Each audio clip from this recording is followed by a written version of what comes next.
Okay, I want to talk about this Nissan brand dash camera made by Nissan just for Nissan vehicles. There's a very limited amount of information out on the internet about this dash cam. It's almost like they hide it from you, but I had to dig pretty deep and I found out some stuff and I just want to share it with you. And this is what the dash cam looks like right here. It's got a front facing camera there, and it has a rear cabin facing camera there, and it has a spot for your SD card right there, and your on-off switch is right there. And it also has a record button. If you see something that you want to record real fast, you just touch the record button and it starts recording. If I would have had this information, I would have been a lot more confident that this is the dash cam I wanted to purchase. But I had to do all this research just to come to the conclusion that, yeah, I'm going to buy this camera. All right, let's get started. The camera's made by a company called Motrex, M-O-T-R-E-X, and they are in South Korea. And it's made specifically for Nissan, company Nissan, and specifically for Nissan vehicles.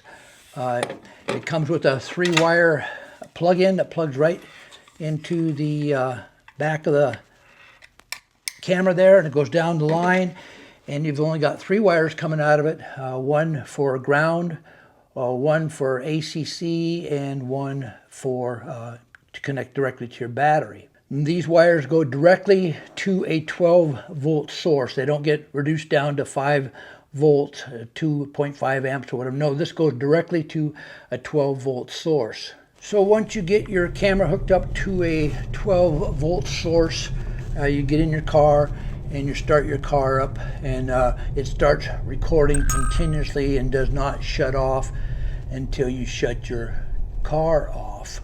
And it stores the video files on the SD card in a file called driving, and they are captured in 1-minute increments. So that means if you drive 30 minutes, you're going to have 30 1-minute increment files on your SD card.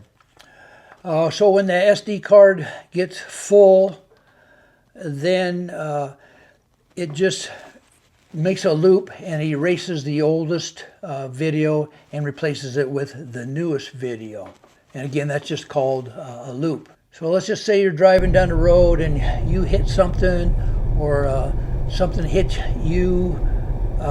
It triggers the camera to record from 10 seconds before that incident happened to 20 seconds after that incident happened, and it records for a total of 30 seconds, and it stores that video in a separate file called events, which cannot be deleted until you delete it. So again, while you're driving and you see something you want and you hit the record button like that, it will again record 10 seconds before you hit that record button and 20 seconds after you hit the record button, for a total of 30 seconds. And then that is stored in another separate file called record, and it cannot be deleted until you delete it. So let's talk a little bit about parking mode, and most of you know what parking mode is. I'll just give an example. Let's just say you go to the grocery store and you pull out in the parking lot and you shut your vehicle off. Well, that shuts the camera off. It's not continuously recording anymore, but it still has power going to it in case somebody hits your car and jars your car. The camera will record that incident. When that happens, 4 seconds later, it starts to record, and it records another 30 seconds. So probably a total of 34 seconds it'll record it. And then once that's done, it'll store that file in a file called parking, and it cannot be deleted until you delete it. Now I want to talk a little bit about this SD card right here. Now this unit comes with a 16 gigabyte industrial SanDisk card, and it's formatted in a FAT32. And while it was in the FAT32, I had trouble viewing some of the video files on my PC, but on my Mac I had no problem. So then I formatted the SD card in exFAT file, and I didn't have any problem viewing the videos on my PC or my Mac. They don't recommend anything bigger than a 32 gigabyte card, claiming that any bigger of an SD card would affect the performance of this unit here. I tried a non-industrial SD card, 32 gigabytes, and it was formatted in exFAT, and I didn't have any problems with that reading it on my PC or my Mac. I actually did stick a 128 gigabyte SD card in there, and I just kept, it wouldn't take it. It just kept beeping and honking and all kinds of garbage. So I finally had to shut it off and pull it out. And I didn't try anything bigger than a 32. So I'm pretty sure though, you'd probably run into problems getting up in the 64 gigabytes and all that stuff. This records in 1080p, and it has a 140 degree angle out front and 140 degree angle out front and 140 degree angle on the cabin camera. It has an active microphone that's on all the time, but you can shut it off with the phone app. It's fully removable from the windshield.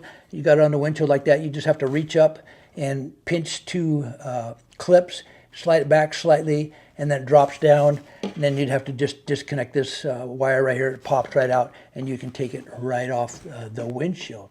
It has an adjustable screw in the front for your camera adjustment, while you can adjust your camera to view the angle that you want it to view at, because it does have a live view on the phone. You can bring it up in your phone app, and you can have a live view. You can adjust this to the angle you want it.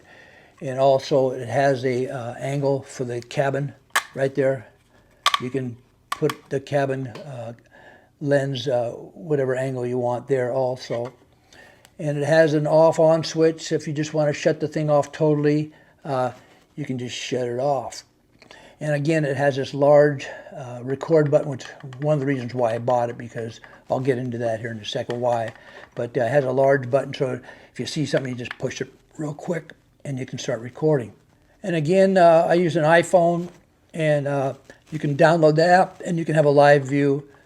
And it also, you can download the videos that's on your SD card while you're in the car. You can download it to your phone, and it goes right into your Photos app, and you can look at them. Okay, let's talk about my thoughts on this dash cam. Some of the pros and cons that I found out that I like and I don't like. Number one, it's very expensive, about 3 times the cost of a regular dash cam. That's kind of a deterrent. I don't like the slow speed that the Wi-Fi inside here downloads to your iPhone. Like I say, about 20 seconds to download a 1-minute video. And I have an iPhone 15 Pro. But my thoughts on that were, how often do you think you're going to be downloading a video from this dash cam to your iPhone? It's going to be like never.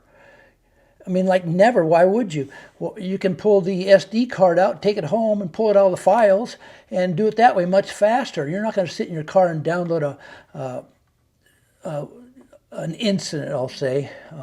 I don't see myself ever doing that. If I want anything, I'm just going to take that SD card out and take it home, put it in my computer. One person said that the app worked for his iPhone, but it didn't work for his Google Pixel 6. And absolutely no online support for this thing. Nowhere. You go to the Nissan website, can't find it. You call the dealer. Those guys don't know anything. There's just nothing out there about this dash cam anywhere. And I had to dig really deep to find what I found here. I do like the dual cameras, the one in the front and the cabin in the back, in one unit. A lot of dash cams will have a dash cam, a separate one for the front and a separate one for the rear right there, for the cabin. And then some dash cams have one that wires clear back to the rear windshield and puts in the rear windshield so you can see. But with this cabin camera, You can see all the windows, and you can even see the rear window pretty good, and you can see cars coming up behind you. So if somebody ever rear-ended you, yeah, your cabin camera is going to catch it unless it's blocked by somebody's head back there or something. And I do like this record button, and it's up on the windshield there, and if I see something I want to record, I just hit the record button, and it starts to record, and it puts it in a separate file.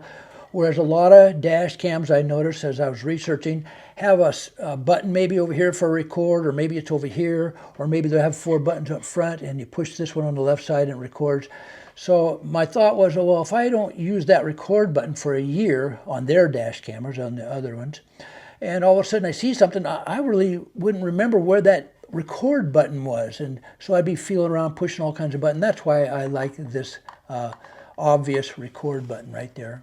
And I do like when you do download video files from this unit to your iPhone right here, it goes right into your photos album, and you can look at them right away. And I do like, again, how you can just take the SD card out and take it to your computer and look at them that way. And I also like how easy access it is to the SD card. While it's up on your windshield, you can just pop it out of there and take it in. And another thing I like is how easy the unit dismounts from the windshield. Like I say, you just stick your fingers up there and you push the 2 tabs, slide it back, and then it pops down, and you just disconnect the cord here, and you can take it in your house if you want to. Also, when it is in the parking mode, it only draws 450 milliamps, and it has a 12-month, 12,000-mile warranty. Okay, let's just talk about why I bought this. Number one is my daughter has a 2025 Nissan Kicks SR, top of the line, and she had one of these installed, and I got to looking at it, and I got to fiddle farting around with it, and I really liked it. I looked at the videos, like I say, and I really liked it. So I said to myself, you got to have one of those. So I did my research and found out, boy, these things cost some money compared to other dash cams, but I still wanted one, and so I went and got one. But I did not buy this to install in a Nissan. Although I have a Nissan Rogue, I'm going to install this in my 2023 Chrysler Pacifica. You don't have to have a special dash cam wiring kit to plug it in. All you have to do is plug it into a 12-volt source, one for the battery that's continuous and one for ACC. And I've already had a good looking at my fuse box in the Chrysler Pacifica, and I know exactly how I'm going to put this all together. And again, it just comes with general instructions, and they were pretty helpful, but not totally helpful.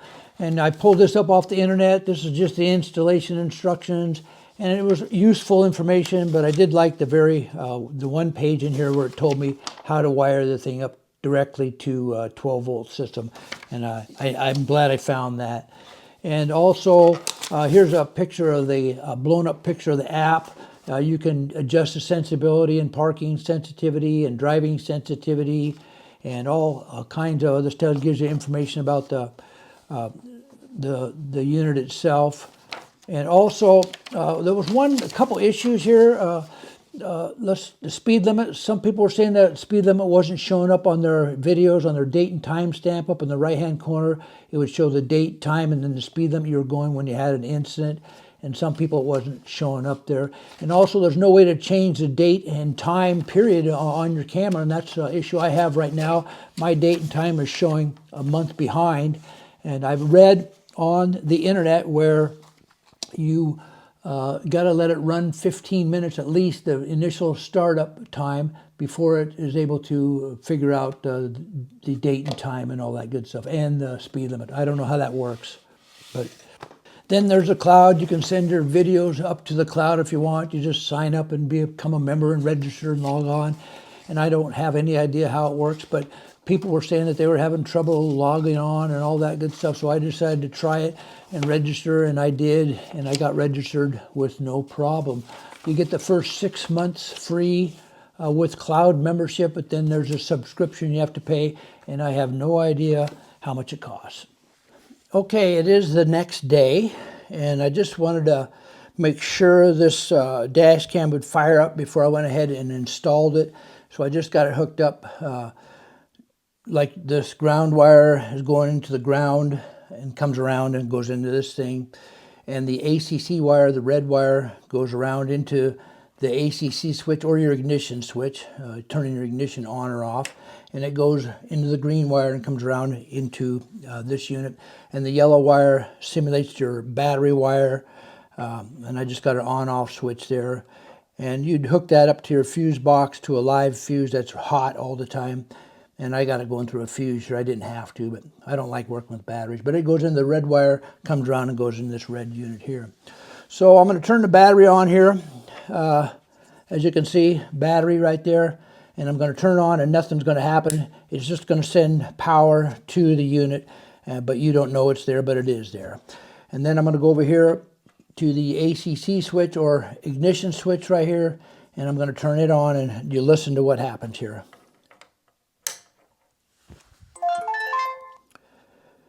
And there, now she's firing up, and she's going to start recording. We got a blue light flashing here and a red light flashing here. And it's just starting up, and once this blue light will go solid here in a minute to let you know that the microphone's in operation. You can go in your phone app and turn your microphone off, and that would be just blank there if the microphone was off. So right now it's recording. You're going down the road and it's recording. Now I just want to simulate an accident. Somebody hits you or you hit something by shaking this. And as you heard, it is starting to record. Again, it starts 10 seconds back from the time I shook it to 20 seconds beyond for a total of 30 seconds. And the red light will flash fast, and when it's done, it'll flash slow. So now we're back to flashing slow, and now I'm just going to hit the record button, and you listen to the sound. So now it's recording. As you can see, the red light's flashing fast, and again, it will record 10 seconds before I push that record button to 20 seconds after I push that record button, and for a total of 30 seconds. And it will go into the record file. So now you went to the grocery store, you parked your car out in the parking lot, and you're going to turn your ignition switch off. So now it's off, it's powered down, but it's still active because you got your live wire going, your battery wire going, and it's got power in there. So now I'm just going to simulate what would happen if somebody hit your car out in the parking lot.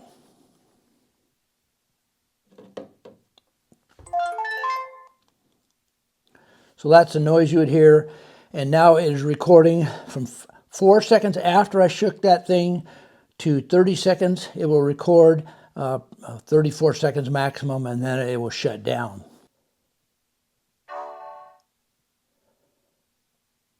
There, she shut down. So that it's working, and my next step will be eventually go out there and install it in my Chrysler Pacifica.